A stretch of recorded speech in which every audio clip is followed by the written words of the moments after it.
27 de enero de 2022. Los Ángeles. Hoy vamos a examinar un caso fascinante. Mientras una cama de hospital se enfriaba y una familia colapsaba, las redes dictaban una sentencia brutal, una acusación que nadie verbalizaría ante Amanda Miguel, pero que miles de usuarios teclearon con una crueldad clínica y despiadada. Amanda mató a Diego Verdaguer. No hablamos de un dictamen forense ni de un expediente criminal, sino de un linchamiento digital. El clásico fenómeno psicológico donde el dolor colectivo exige fabricar un culpable inmediato. Pero mi análisis no se centra en la muerte de Diego Verdaguer. Estudiemos el historial. ¿Cómo llegó a esa cama cargando 50 años de apego, engaños, éxitos musicales, traumas familiares y fracturas que Amanda jamás sanó? Evaluaremos cómo una chica de 18 años sacrificó su propio desarrollo profesional para apuntalar el éxito del hombre que idolatraba. Cómo canalizó una traición narcisista creando uno de los himnos más desgarradores del pop latino. Cómo soportó una dinámica de hostilidad pasivo-agresiva durante 3 décadas con la primogénita de Diego. Y cómo interiorizó el peor trauma de todos. Esa devastadora culpa patológica de pensar que ella misma introdujo en casa el virus letal que exterminó a su pareja. En mi peritaje detallaremos 4 puntos.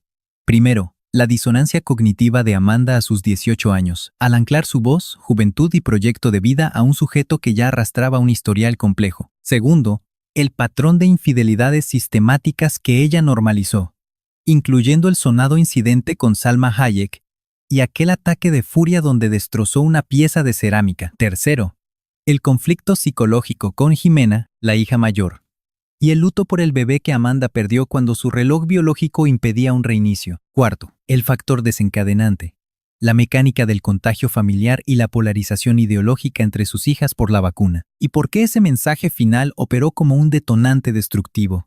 Acompáñame a desglosar esta evidencia juntos, pero antes debemos establecer una premisa clave. Clínicamente hablando, un vínculo afectivo no colapsa por desgaste.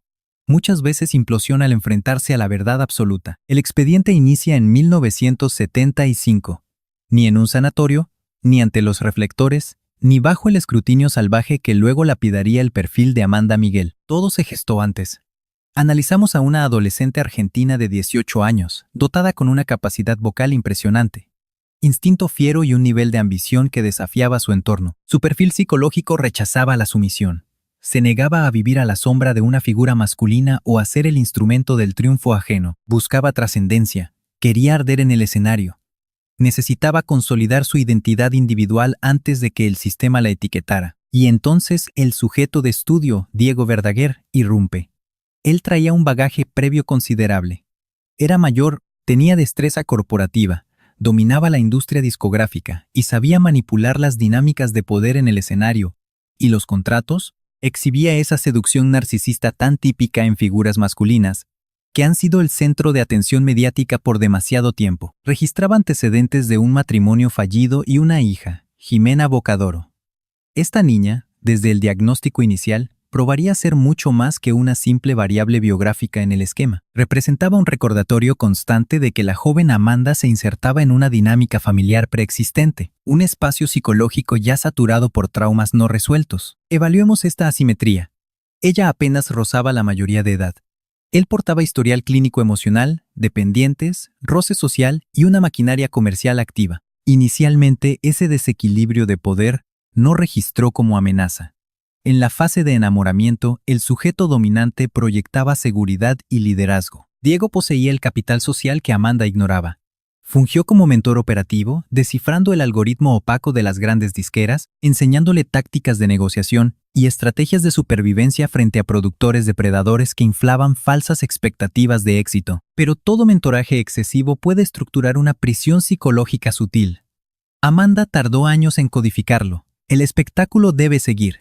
Registremos este mecanismo de defensa porque será un patrón recurrente aquí. En la década de los 70, la industria del entretenimiento en Hispanoamérica mostraba una profunda toxicidad hacia cualquier joven buscando autonomía profesional. Los altos mandos verbalizaban conceptos de arte, pero operaban por pura rentabilidad. Prometían exposición, pero actuaban bajo un sesgo machista. A un espécimen artístico como Amanda le validaban el rango vocal. Claro, le diagnosticaban un temperamento escénico abrumador. Se pasmaban ante la respuesta neurológica que provocaba en el público. Sin embargo, Financiarla como protagonista y cederle el control absoluto de su trayectoria resultaba impensable. Implicaba demasiada volatilidad, un ego inmanejable para sus estándares. Así inició la primera concesión psicológica. Amanda activó un mecanismo de retirada sistemática. No colapsó súbitamente ni desertó de golpe. El diagnóstico fue mucho más severo. Fue una adaptación lenta, cediendo territorio ante Diego, asumiendo roles secundarios como corista, fungiendo como soporte emocional y reprimiendo su impulso creativo para maximizar la expansión de él. Existía un fuerte lazo biológico, química y sinergia artística, pero operaban bajo una arquitectura de codependencia donde las aspiraciones de Amanda se atrofiaron para garantizar el liderazgo del artista. Ese es el punto ciego en la psicología del espectador ante una pareja pública. Las masas consumen duetos, flashes y complicidad mediática. Son incapaces de auditar las crisis de madrugada, ignoran quién sufre el desgaste de ceder terreno, de aplazar sus metas y mantenerse en reserva mientras el otro sujeto acapara la dopamina del éxito. Su apego hacia Diego fue total. Invirtió su etapa vital en él, depositando paciencia, esfuerzo vocal, energía biológica, frustración reprimida y un pensamiento mágico de que, a largo plazo, este vaciamiento personal ofrecería un retorno emocional. Eventualmente, la simbiosis mutó a entidad corporativa. Desarrollaron un sistema cerrado de giras y logística, cristalizando un modelo de autogestión comercial que bautizaron como Diam, un claro mecanismo compensatorio frente a un sector disquero tradicional que, en las fases iniciales, subestimó el potencial del artista. Pero lograr la independencia financiera no te exonera del pasivo psicológico acumulado. Es imposible auditar la tremenda deuda emocional cuando un individuo se vacía por otro. Tú y yo sabemos cómo terminan estos casos. Desde la fase 0 existía una fisura microscópica, una simetría letal donde uno imponía la jerarquía y la otra operaba desde la vulnerabilidad. Hoy tú y yo desarmaremos la fractura de esta pareja. La música los unía, pero entre bambalinas el sacrificio nunca pesaba igual. La fractura de una joven que, como tantas que he visto, creyó salvarlo todo amando. Ignoraba que terminaría cantando ante millones de personas su dolor más crudo. Como especialista sé que ese amor inició como promesa, pero bajo los reflectores, ahí ya incubaba la primera gran mentira. El éxito no liquida un matrimonio de golpe. Yo lo he visto. Lo pudre con cuartos de hotel cerrados y llamadas respondidas a escondidas, giras interminables por el continente, sonrisas ensayadas que la audiencia ovaciona ciegamente, ignorando la altísima factura que esos artistas pagan en su hogar. Al procesar esto, Amanda ya no era la novata de 18 años creyendo ciegamente en Diego. Como profesional del medio, vi a una mujer que entregó en exceso. Su voz, sus horas, su tolerancia, su juventud entera. Y especialmente ese fragmento vital que alguien cede al manager y marido cuando toma la fatal decisión de quedarse. Diego Verdaguer le cantaba al romance derritiendo escenarios completos. Manejaba una mirada purificada ante nuestras cámaras, un tono seductor y la estampa calculada del esposo, productor y socio artístico ideal. Las masas consumían la ilusión de un producto impecable. Diego y Amanda. Amanda y Diego, marcas diseñadas para vender juntas. 2 timbres, un núcleo, un negocio millonario. Un mito romántico en toda Latinoamérica, edificado a base de vinilos, exclusivas y baladas que millones usaron como terapia amorosa. Pero en el backstage, la realidad era oscura. Registra esto bien, porque aquí se abre la fractura inicial. En la farándula, la infidelidad jamás opera sola.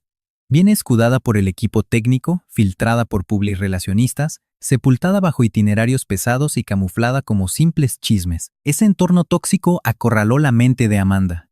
No era evidencia sólida para cancelar contratos de inmediato, sino un goteo tortuoso de dudas internas, rumores de pasillo, miradas del staff y la asfixiante certeza de que tu socio de vida es un maestro del engaño. El show tenía que continuar.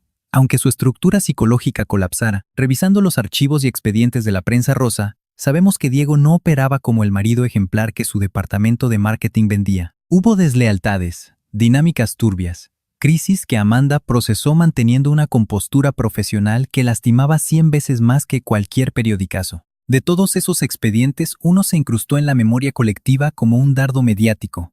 Salma Hayek. Los reportes indican que no fue un amorío prolongado. Pero en mi experiencia clínica, un desliz breve basta para detonar la confianza de un imperio conyugal. Alcanzó con un roce, un titular filtrado. Sobró con que el perfil de una actriz novata bellísima, cotizada, invadiera la privacidad de una dupla que ya venía facturando en silencio. Diego aplicó control de daños minimizándolo. Hasta declaró sobre ese incidente con un cinismo estratégico frente a los micrófonos. Pensó que rebajar a la actriz a un chiste apagaría el trauma de Amanda. Para ella, cero risas. No era nota al pie, era humillación pura. Analicemos juntos este golpe, ¿te parece? Una vocalista que frenó su carrera para hacerle coros, apostando por él mientras ella buscaba su lugar. Alguien que levantó a su lado una corporación, un hogar, un posicionamiento público, y de pronto los tabloides le escupían el nombre de otra. Tuvo que aguantar cómo su trauma se volvía carnada de rating, cómo monetizaban su furia. Le exigieron mantener su perfil impecable ante las cámaras mientras el mundo la escudriñaba. Ahí vino el quiebre. Una crisis digna de guión cinematográfico, que codifica a la perfección la violencia silenciosa que asfixiaba los muros de esa residencia. Amanda, saturada y con los cables cruzados, agarró una pieza de barro y se la reventó a Diego. El impacto, el estruendo, las esquirlas esparcidas. Esa cerámica triturada representaba mucho más que simple utilería destrozada en un arranque.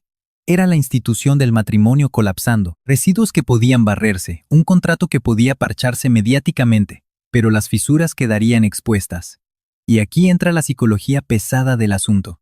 Ella no renunció, no por falta de recursos legales, no por falta de visión, ni por escasez de temple. Amanda nunca figuró como víctima pasiva. No rompió la sociedad porque había una franquicia entera cimentada, porque el apego opera como una zona de desastre donde buscas retazos útiles. Cancelarlo todo implicaba admitir que décadas de inversión y lealtad, que todo ese capital emocional invertido se hundía en un fraude demasiado monstruoso para procesarlo de golpe. Así que activó el mecanismo de defensa de los grandes talentos cuando la psique ya no aguanta. Lo volvió sencillo comercial. Él me mintió. No fue un simple berrinche al micrófono. Fue un exorcismo psicológico disfrazado de platino. En mis años de industria pocas veces vi eso. Salía a escena. Rasgaba sus cuerdas vocales soltando esa línea desgarradora. El auditorio enloquecía, las fans se ahogaban en llanto y ellos callaban. Pero nadie descifraba la macabra ironía operando en ese set. La estrella facturaba desgarrándose por un traidor, mientras el principal arquitecto de su miseria, quien le inyectó ese dolor, seguía cobrando las regalías, gestionando su agenda y su futuro. Como analista, te juro que eso es infinitamente más tétrico que unos simples cuernos. Amanda no fue una cornuda más. La industria la obligó a exprimir su crisis para vender discos. Tuvo que mantener la sonrisa pública tras vocalizar asfixias que en los camerinos la destrozaban. Hubo tregua, pero sin salud mental. Se firmó un acuerdo de convivencia. Una cicatriz asumida con la mirada árida y un orgullo corporativo inquebrantable, porque en este negocio las farsas no caducan con disculpas. Se camuflan bajo el contrato. Y en esa mansión, tapadas por los sintetizadores, ya operaban demasiados secretos. El quiebre entre estas dos potencias no pudo contenerse solo en las listas de popularidad. Eso hubiera sido negocio fácil. Un cierre demasiado limpio para un expediente que, honestamente, siempre operó en el caos. Para cerrar, tú y yo sabemos esto. El trauma mal gestionado busca nuevos huéspedes.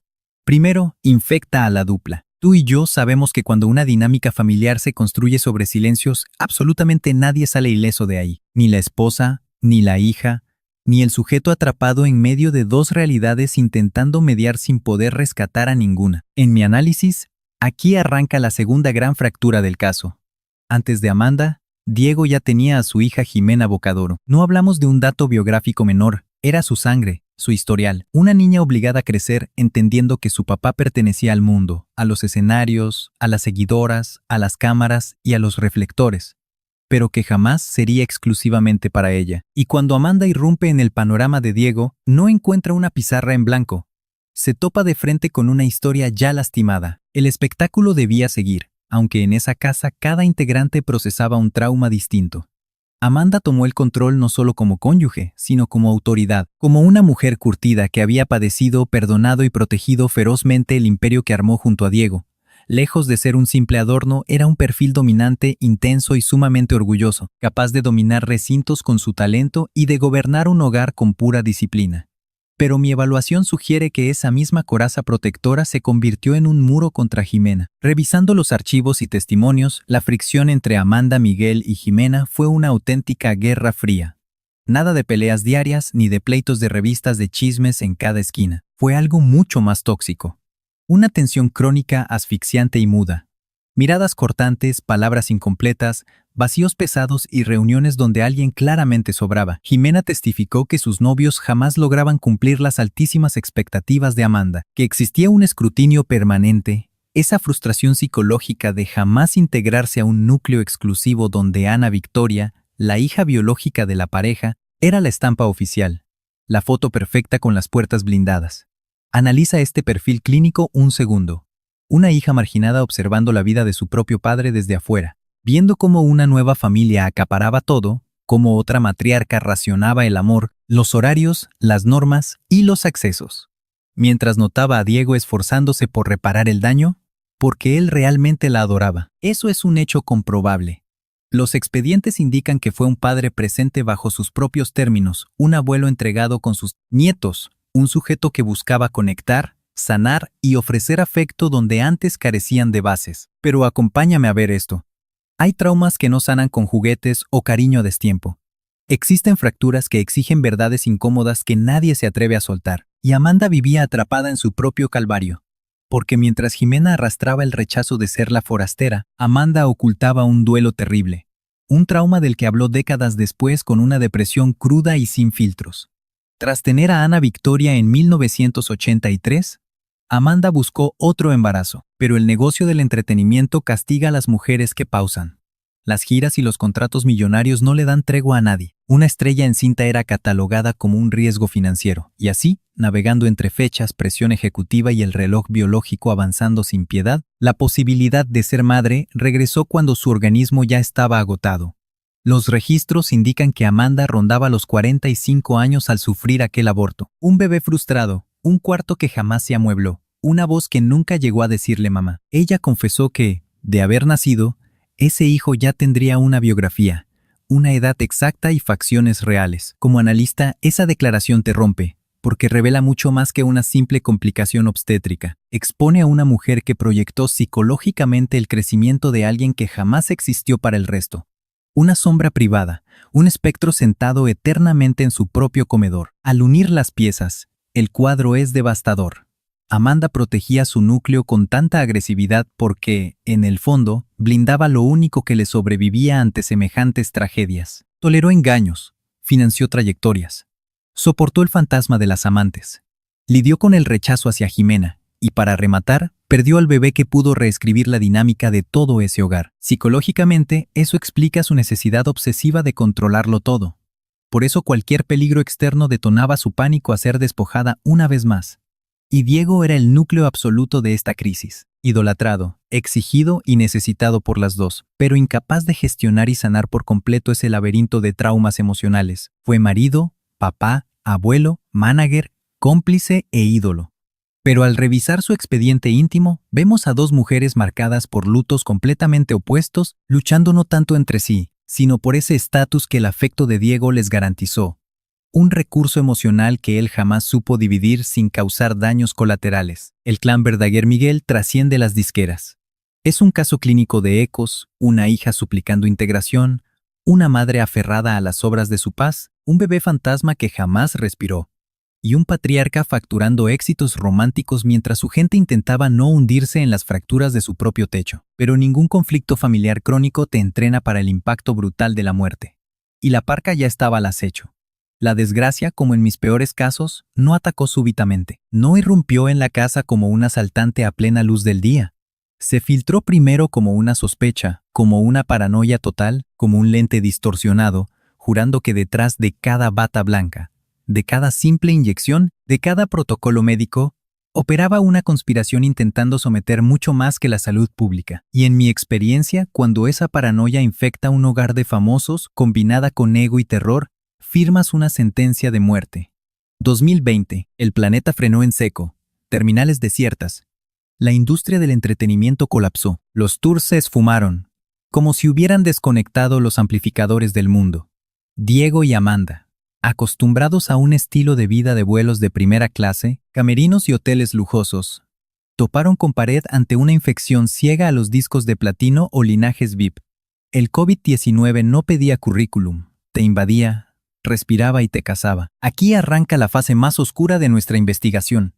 Los archivos digitales de la época muestran a Diego lanzando declaraciones muy peligrosas sobre la crisis, denunciando lavados de cerebro, élites macabras y un sistema global diseñado para esclavizar a la población. Amanda, replicando este perfil psicológico, tuiteaba su rechazo total hacia las jeringas y los cubrebocas. No estaban solos, claro. Media humanidad estaba paralizada por el pánico y la desinformación. Millones juraban vivir en una simulación. Pero tú y yo sabemos cómo acaba esto. Para esta familia, esa paranoia se estrelló de frente contra la parca de la manera más trágica. Hoy tú y yo analizaremos este caso. Como especialistas sabemos que la función debía seguir, aunque el mundo agonizara. A finales del 2021, Amanda fue a un evento público. Clínicamente, nada parecía una condena definitiva todavía. Quizá, para su psicología, fue un intento de sentir que la vida continuaba, que la maldita cuarentena no los había quebrado, creyendo que la música vencería al pánico. Pero los epidemiólogos sabemos la verdad. Este virus no tiene maldad, ni intención, ni necesita a alguien que quiera herir. Solo requiere un pequeño descuido, una proximidad fatal, un suspiro equivocado. Amanda se infectó. Diego regresó de viaje justo cuando ella, siendo paciente asintomática, ya incubaba a este letal enemigo invisible. Analicemos este cuadro juntos. Tras 46 años, después de tantos perdones, éxitos, crisis y reconciliaciones familiares, la peor amenaza, como vemos en nuestra rama, no fue otra mujer, ni un chisme farandulero. Llegó por el aire, en una partícula microscópica que entró sin avisar. Al principio, como tantos pacientes que atendimos, trataron de aguantar en casa, creyeron que sería solo fatiga, una gripa pesada. El sistema inmunológico de Amanda respondió, pero el de Diego no. La infección avanzó con ferocidad clínica, su saturación de oxígeno se desplomó. Respirar fue una agonía, y entonces Ana Victoria, la hija criada en esa dinastía musical, tuvo que ver a sus padres no como ídolos invencibles, sino como pacientes vulnerables ante un cuadro crítico que ya no admitía negación. Fue ella quien exigió trasladarlos al hospital en Los Ángeles. Diciembre. Zona COVID. Pasillos helados. Protocolos estrictos. Cubrebocas. Especialistas exhaustos. Familias rogando por un informe telefónico. En ese frío sistema hospitalario, ambos fueron aislados. Desde mi trinchera médica, esta escena te rompe el alma. Dos personas que compartieron todo, cama, giras y culpas por casi medio siglo, ahora estaban confinados en cuartos separados, sin tocarse, sin poder abrazarse, sin esa despedida digna de amantes viejos, tomándose la mano hasta el paro cardíaco. Solo monitores, pantallas y textos mandados de una cama a otra, 46 años, reducidos al frío brillo de un celular. Como suele pasar, Amanda sintió que nosotros los médicos fallamos, que las fiestas, la falta de intensivistas y la saturación hospitalaria sabotearon a Diego. En emergencias vemos esto diario. Es puro dolor, rabia, la urgencia psicológica de buscar culpables donde solo hay biología. Porque aceptar clínicamente que alguien morirá sin salvación es devastador. Diego aún quiso trabajar internado, creyendo que mantenerse productivo alejaría la inminente falla multiorgánica. Pero su fisiología ya no resistió. El 27 de enero de 2022, a sus 70 años, Diego falleció por severas complicaciones del COVID-19. Al firmarse el acta de defunción, Amanda no solo perdió a su esposo, perdió al compañero que la hirió, la apoyó y al que perdonó, al que la hizo cantar con dolor. Pero como analistas sabemos que su muerte no trajo silencio, sino un cruel juicio público. El luto no dio respiro. Detonó una segunda patología. Un virus mediático mucho más ruidoso e infinitamente tóxico, la enfermedad del linchamiento. Porque cuando Diego falleció ese 27 de enero, México no hizo luto. Su familia no tuvo ni un segundo para respirar. Amanda ni siquiera procesó psicológicamente que su pareja de 46 años jamás volvería a mandarle mensajes desde el cuarto contiguo. A los pocos días, una duda infecciosa empezó a cortar como bisturí. ¿Diego estaba vacunado o no? Una simple interrogante que ya no buscaba respuestas clínicas. Solo destilaba culpa, grillas políticas, resentimientos añejos, revelaba a una familia fracturada diagnosticando la misma muerte. Y cuando una dinastía colapsa frente al país, la audiencia no tiene ética médica, exige sangre. Jimena Bocadoro, la hija mayor, habló. Declaró tajantemente que su padre no tenía la vacuna. Su diagnóstico golpeó durísimo el luto. Y no habló como una paciente externa, habló con la autoridad de hija. Una que por décadas sintió que el historial clínico de su familia se redactaba dejándola fuera de consulta, que las decisiones vitales se tomaban en otro quirófano, bajo la autoridad de otro especialista emocional. Para Jimena, testificar fue reclamar su sitio. Yo también soy sangre. Yo también tengo derecho a dar el parte médico de mi padre. Aquí es donde las cosas se complican para nosotros. Del otro lado estaba Ana Victoria, del núcleo oficial, pegada a esa casa que aún olía a desinfectante. Su diagnóstico fue diametralmente opuesto. Aseguró que Diego sí recibió sus dosis, respaldado por un certificado, y exigió frenar este daño para respetar a un paciente recién fallecido. 5 días. Analicen este dato. Apenas 5 días del deceso, las hijas ya estaban envueltas en una carnicería pública debatiendo un esquema de vacunación. 5 días. Médicamente, ni una semana de duelo fisiológico.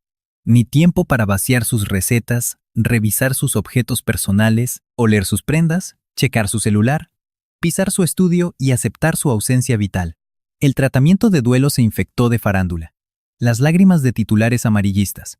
La función seguía, pero con un pulso destrozado. Y en esta negligencia mediática quedó Amanda. Viuda, drenada, siendo el paciente cero del escrutinio. Porque Twitter y su tribunal repudian los matices. Ignoraban que en shock postraumático la mente se quiebra, que la pandemia aplastó a especialistas. Y que el trauma severo altera la memoria de una misma crisis clínica. Para nada. La jauría cibernética exigía culpables. Exhumaron posteos viejos, frases, tweets, con dudas inmunológicas sobre vacunas, opiniones que antes parecían un sano debate científico. Ahora operaban como expediente forense para condenar éticamente a una viuda destrozada mentalmente. De golpe, su estatus cambió. Descartaron a la icónica cantante, a la esposa que perdonó traiciones, a la mujer que lideró un corporativo de giras y negocios por años. ¿Tú qué diagnosticas? Para las redes, ella asesinó a Diego. Como analistas, tú y yo debemos revisar esto. Amanda mató a Diego. Un impacto brutal, no como un dictamen forense ni como verdad clínica, sino como la proyección psicológica de una multitud desesperada por simplificar un trauma demasiado complejo. Clínicamente, es más fácil usar de chivo expiatorio a una viuda que procesar cómo la muerte entra hasta en hogares llenos de afecto. Es un mecanismo de defensa culpar a la esposa antes que confrontar el caos pandémico, las disfunciones familiares, el miedo primario y nuestra propia fragilidad biológica. Amanda optó por un silencio hermético, un escudo psicológico más fuerte que cualquier argumento. Evitó los ataques de Jimena. No hizo de su duelo un circo, no fabricó un discurso de relaciones públicas para limpiar su imagen, quizá por parálisis por trauma o sabiendo que el tribunal público distorsionaría todo. O quizá, cuando una mente llega a creer, aunque sea subconscientemente, que introdujo el patógeno al hogar, las defensas racionales colapsan. Esa culpa fantasma no requiere ser verídica para aniquilar tu psique, basta con que detone en la madrugada. Analicemos su estado mental entonces. Sin Diego, el celular saturado de notificaciones, los medios diseccionando vacunas, hijas, expedientes médicos, mientras las masas realizaban una autopsia pública sobre el cadáver emocional de su matrimonio. Este mismo sujeto ya había desarrollado resiliencia ante infidelidades crónicas, hostilidad familiar y un duelo maternal profundísimo. Ahora, su psique enfrentaba algo más sádico. Su figura de apego principal muriendo, mientras la sociedad la perfilaba y señalaba como la responsable directa de abrirle la puerta a la mismísima parca. Un patrón conductual de manual. La familia fracturándose de nuevo, colocando a Amanda como el pararrayos del conflicto. Otro trauma íntimo mercantilizado para el consumo público masivo, solo que su regulador emocional, Diego, ya no estaba ahí para cantar, desescalar la tensión, abrazarla ni apagar el incendio con palabras de contención. Aquí es donde tú y yo debemos observar la evidencia clave. Antes de partir, él dejó una declaración, una frase que no sana el trauma, pero reestructura todo el perfil. Esa línea no borra el historial de infidelidades, no resucita al hijo fallecido, ni repara 30 años de dinámicas familiares altamente tóxicas, no absuelve la culpa del sobreviviente de COVID, no revierte la falla pulmonar en aquella cama de terapia intensiva, pero explica clínicamente por qué ella, tras tanto daño psicológico, tras continuas lesiones a su autoestima y tantas madrugadas reprimiendo su dignidad, jamás cortó el vínculo de apego, porque al estudiar este caso, una interrogante golpea constantemente nuestra investigación. ¿Por qué mantuvo la proximidad? ¿Por qué se quedó ahí? ¿Por qué una mujer altamente funcional con ese carácter fuerte y dominante eligió quedarse anclada a la fuente de su trauma emocional? ¿Por qué racionalizó el daño y cantó la mentira? ¿Por qué defendió férreamente un sistema familiar hostil donde fue rechazada, incomprendida, y donde su nombre se volvió el blanco perfecto del odio colectivo tras la defunción? La respuesta empírica no reside en una entrevista, no está en un frío comunicado de prensa ni en una racionalización perfecta. Está en un mensaje, un texto breve, público pero emocionalmente crudo, redactado por Diego justo antes de que el fallo sistémico lo arrastrara hacia ese silencio neurológico irreversible. Nunca me cansaré de dedicártela. Eres y serás la ladrona que me robó el corazón. Validación dirigida exclusivamente a Amanda. 0 amantes, 0 audiencias, sin importar la fama histórica. Procesa ese dato conductual un segundo. El mismo individuo que detonó sus crisis de llanto, el catalizador de todos sus mecanismos de defensa hechos canciones, el mismo que aplicó luz de gas sobre heridas gigantescas, el sujeto que tantas veces mostró nula empatía cognitiva sobre la magnitud del daño colateral que causaba. En su fase terminal, ancló su núcleo afectivo en el mismo punto exacto donde lo había depositado desde 1975. En ella el ciclo debía persistir. Diego, aún en colapso sistémico, intentó prolongarlo. Ese estímulo positivo la devastó por llegar con un retraso imperdonable, porque cuando un sujeto espera por décadas que su figura de apego verbalice la validación emocional necesaria, y él solo tira sus defensas frente al precipicio terminal, el mensaje no se procesa como consuelo. Entra como una laceración, como un diagnóstico tardío, como una extremidad fantasma que ya no puede hacer contacto físico. Amor hasta el final. Un constructo romántico que suena precioso desde fuera, pero que a nivel clínico pesa como una losa de plomo asfixiante, porque mantener ese vínculo terminal implicaba tolerar dolor crónico hasta el final, racionalizar abusos hasta el final, represión y culpas constantes. Amanda no obtuvo un cierre psicológico limpio. Recibió datos incompletos, empaquetados en ternura cuando confrontar o reclamar algo era ya biológicamente imposible, romper límites o generar un apego seguro. Y aquí encaja el perfil. Amanda no seleccionó un vínculo sano y optimizado. Eligió su patrón conocido. Disfuncional sí. Contradictorio sí. Estructuralmente dañado pero asimilado. Priorizó un apego traumático conocido antes que el vacío absoluto de su propia autonomía. Mantuvo la proximidad no por incapacidad motriz para huir, sino porque su ecosistema psicosocial completo estaba injertado en él. Su descendencia, catálogos musicales, corporativos, traumas compartidos, escenarios y estrés crónico. Una línea temporal tan simbiótica que resultaba imposible extirparla de su propia identidad central. El expediente de Diego no se limpió con esa frase. Las confesiones terminales de afecto no borran el historial. ¿Qué concluimos tú y yo de esto? Quedó humano, sin defensas, simplemente como el sujeto que fragmentó su psique y su figura de mayor apego. Por esto, cuando se declaró el deceso, no mostró señales de emancipación. Su lenguaje verbal reflejaba el dolor fantasma de una extremidad brutalmente amputada. Declaró que la energía de Diego solo había transmutado de forma. Clínicamente hablando, un mecanismo de negación brillante para evitar un colapso total y sobrevivir. Racionalizar que aquel vínculo traumático no expiró en terapia intensiva, sino que simplemente se despojó de su contenedor biológico. Pero el condicionamiento escénico exigía continuar. Tras el colapso vital de Diego, Amanda no se reintegró a la normalidad. Entró a un estado funcional altamente disociativo, donde el sistema motor avanza, las cuerdas vocales operan y las masas continúan inyectando validación con aplausos incesantes. Como analistas de trauma, sabemos que algo interno jamás regresa intacto. Enero de 2022 le quitó al hombre con quien compartió 46 años de música, heridas, perdones, giras, crisis, silencios y promesas. Analicemos este caso juntos. Cualquiera pensaría que, tras tanta devastación psicológica, el destino mostraría piedad. No fue así. 8 meses después, la historia de Amanda sumó otra tragedia perdiendo a su madre. Clínicamente hablando, primero perdió al hombre que estructuraba su historia afectiva, y luego a la mujer que representaba su origen. Literalmente, fue como si un trauma súbito le arrancara las dos raíces emocionales más profundas de su ser. Una raíz la anclaba hacia atrás, hacia su infancia.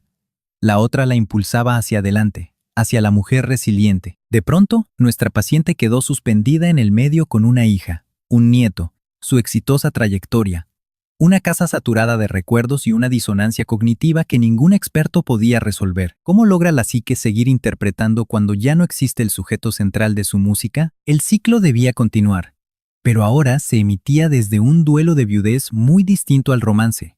Observamos que continuó subiendo a los escenarios. No porque el trauma dejara de doler, no por sanación total. Psicológicamente, nadie supera un apego de 46 años. Solo se aprende a respirar bordeando esa enorme ausencia. Observamos una adaptación conductual extrema. Preparar equipaje sin el estímulo auditivo del otro en la habitación. Mirar fijamente el micrófono sin buscar su rostro detrás de las cámaras de televisión. Es un claro enmascaramiento. Escuchar al público corear a Diego Verdaguer y sonreír forzadamente, mientras sus estructuras psicológicas internas vuelven a colapsar en silencio. Luego, documentamos otro impacto severo. Enero de 2025. Altadena, California. Fuego. Otra vez el fuego. El incendio forestal devoró las colinas. Un fenómeno físico que parecía diseñado para erradicar los restos de una psique severamente castigada por la tragedia. Evaluamos la evacuación junto a Ana Victoria y el pequeño Luca.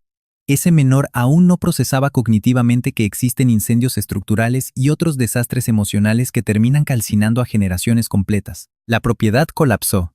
Sus anclajes de memoria quedaron atrapados entre humo, ruinas y sirenas de emergencia.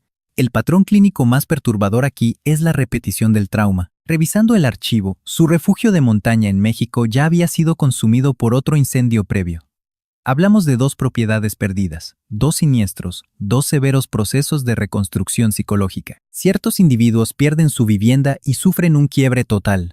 Amanda soportó 2 colapsos patrimoniales después de la muerte de Diego Verdaguer y el fallecimiento de su propia madre, y tras ser evaluada por multitudes que ignoraban su intimidad clínica o sus propias cargas emocionales, simplemente, Amanda desapareció. Aquí es donde ustedes y yo notamos la anomalía del caso.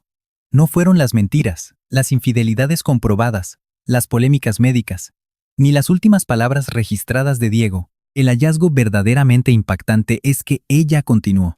Su icónica cabellera intacta, proyectando un volumen vocal que psiquiátricamente parece brotar directo de una laceración emocional abierta, exhibiendo secuelas visuales de todo lo que perdió irremediablemente, mantuvo su actividad musical hasta que, durante un concierto, registramos un fenómeno visual e interpretativo casi imposible. Volvió a hacer un dueto con Diego Verdaguer. No hubo biología, ni respiración real, ni contacto físico. Interactuó directamente con su proyección holográfica, un constructo lumínico, un avatar forjado por tecnología, retención hemenémica y anhelo. Biológicamente él estaba muerto, pero se manifestaba ante ella como un fantasma digital elegantísimo, una promesa simulada mediante algoritmos, y ella ejecutaba su arte junto al holograma. Visualicen los elementos clínicos: una paciente que fue traicionada, cuestionada, fracturada y enviudada, calcinada psicológica y materialmente, haciendo dueto con el espectro digital del individuo que le generó daño y afecto. Profesionalmente confirmamos que esto no es un cierre romántico. Como investigadores no debemos confundir los términos. Es un mecanismo biológico crudo. Es pura supervivencia emocional, demostrando que los vínculos afectivos crónicos jamás son higiénicos. Frecuentemente presentan sesgos de soberbia, fallos sistémicos y reconciliaciones disonantes para la norma. Episodios nocturnos dudando de su resiliencia. Sin embargo, clínicamente, Amanda Miguel nunca quedó clasificada bajo el engaño de su esposo. Su perfil lo determinó su respuesta conductual tras la traición, el luto y los siniestros. Actualmente, su nieto personifica un desarrollo biológico que el abuelo truncó.